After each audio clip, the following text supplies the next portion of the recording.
Umaga po sa lahat ng makapanood sa atin, no. Napakarami po nating mga kababayan po ngayon na naghahanda na dahil po sa napabalita. Hindi po natin alam pa ito sa 2026, so pwede po daw mag-umpisa na ang digmaan. Kaya nakakatakot po ito, kaya gusto kong ipaabot dahil po mayroon pong nagpaabot sa atin na ipaingat po daw talaga, na ipapahanda po talaga ang mga tao sa Pilipinas kung sakali man na matuloy po itong haka po doon sa ibang bansa. Napakarami po nating kababayan na naghahanda po tulad po ng pag-iimbok ng pagkain. Kaya nandito tayo, itanong po natin kay kaibigan kasi marami po nagpaabot. I-kumpirma po daw ninyo sa kaibigan kasi yung napabalitaan po daw nila doon ay posibleng sa 2026 pwedeng mag-umpisa po daw yung World War 3. Yati ani ron. Kaibigan, ninyo. Grabe, emergency po talaga yung pagpunta ko dito ngayon ba. Nais ko po sanang itanong sa inyo. Marami na palang naghahanda po tulad po ng pag-iimbak po ng pagkain at saka mga gamot. Lahat-lahat po. Oo. Mayroon silang gustong ipaabot sa inyo kasi mayroon pong usap-usapan ngayon doon sa 2026 pwedeng sumiklab po daw yung digmaan dahil po sa yung alam po ninyo yung Russia talaga guys, grabe po ang kanilang katulad talaga yan sa China ba na mahilig talaga na mag-ano sa ibang kasikbit sa ilahang bansa ba kana ka-boundary mo na gusto nilang mga ilugon po. Unsa man ni tinud kaibigan sa tingin guys, ingon si kaibigan na alam po ninyo kaya nagpapaabot po lagi kami dahil po sa nakita nilang mga sign ngayon doon sa kanilang kaharian dahil yung kaguluhan po dito kasi pag mag-umpisa na po ang mga bansa po na naghawa-hawa po sa digmaan, no, yung mga kampi-kampihan yun pong tawag. Pag mayroon pong 10 bansa nagkaroon po ng ganyan, yung mga Pilipino po natin kailangan po talaga maghanda at mag-ingat po lagi.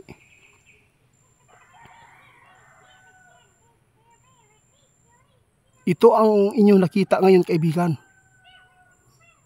Posible daw guys na pwedeng sumiklab po ngayong 2026 yung kaguluhan kung magpapatuloy po ang girian po ng mga bansang ito. Alam po ninyo sinabi po ng ating kaibigan kung sino po talaga ang mga jablo na mga bansa. Dito sa ating guys, sa totoo lang, mga jablo din po yung mga kadalasan yung mga tao ngayon dito kasi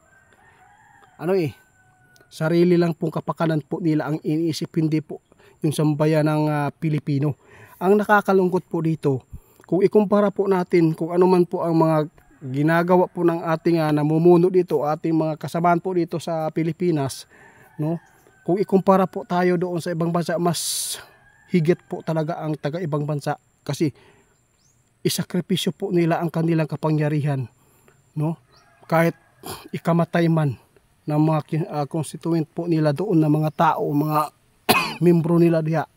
Basta lang sila ang maludhan at sambahin na bansa. Ito po ang nakakatakot na nakakagimbal po na mga impormasyon ng ating kaibigan. Kasi tinuro po ng ating kaibigan kung saan po talaga ang mga namumuno na mga jablo na pinapasukan po at inuutusan po ng mga satanas. Kaibigan, salamat po sa mga babala. Ito po ang katanungan po ng taga-ibang bansa sa atin ngayon na mga Pilipino. Naghanda na daw sila kasi may haka-haka daw talaga kaibigan na magkagulo ngayon 2026. Hindi po natin alam ito na mangyari, no? Ang ipinapaabot ng ating kaibigan, kailangan po talaga na anong oras man ay laging nakahanda po ang lahat po ng mga Pilipino, lalo na dito sa ating bansa. Kahit hindi po tayo mauna sa digmaan, pero kung sakali man na mayroon na gumamit ng nuclear ay pwede po tayong damay kaibigan. Maraming mamamatay dito guys sa pamamagitan ng gutom.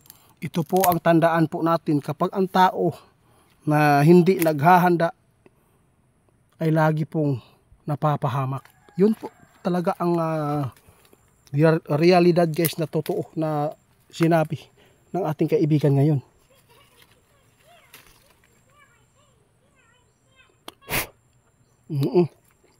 Sabi natin kaibigan, alam po ninyo, kung tingin po ninyo na may nagpapayo sa atin ng mabuti, na ikakabuti sa pamilya natin, pwede po natin yan gawin at sundin.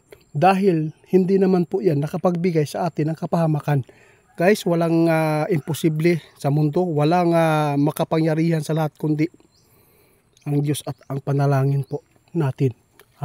Tandaan po natin guys, wala tayong ibang mapupuntahan at mahingian ng tulong kundi ang Panginoon talaga.